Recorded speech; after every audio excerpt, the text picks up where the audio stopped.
বাবা মার জন্য দোয়া করছি যে আল্লাহ যে আমার বাবা মা অনেক সুখ শান্তি মতন আমরা যে ছেলে সন্তান হয়ে যে তাকে সুখ শান্তি আমরা সামনের দিনগুলো যে দিতে পারি। তারপর আমার বাবার জন্য দোয়া করি, মার জন্য দোয়া করছি, বোন ভাই সবার জন্য, দাদি দাদা নানা নানি পাড়া প্রতিবেশী বন্ধু বান্ধব ভাই ব্রাদার সবার জন্য দোয়া করছি। আমি আমার পড়ালেখা যাতে ভালো হয় এর জন্য চেয়েছি এবং আমার আব্বু আম্মু যাতে সুখে থাকে এর জন্য চাইছি। বলতে আল্লাহর কাছে নিজের জীবনের গুনাহগাতার জন্য আল্লাহর কাছে মাপ চাইছি। প্লাস বর্তমান দেশের যে পরিস্থিতি, দেশের খুব বাজে একটা পরিস্থিতির মধ্যে আমরা আছি, আল্লাহর কাছে দেশের জন্য শান্তি যাতে আল্লাহ দান করে সে কথা আল্লাহর কাছে বলছি।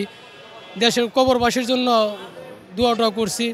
আজকের আমরা এখানে দোয়া শুরু করছি এবং দোয়া করব বিশ্বের সকল মুসলিমকে যেন শান্তিভাবে থাকতে পারে। বিশেষ করে বাংলাদেশের সকল মুসলমান ভাই বোনেরা যেন এক কাঁধে কাঁধ মিলিয়ে চলতে পারে। আমাদের বছরে একটা সহভারত আসে, সামনে রোজা, অনেক ভালো লাগছে।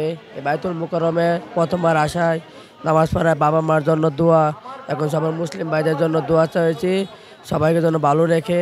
ইসরায়েলরা তো সমস্যা সবাইকে জন্য ভালো রাখার করে।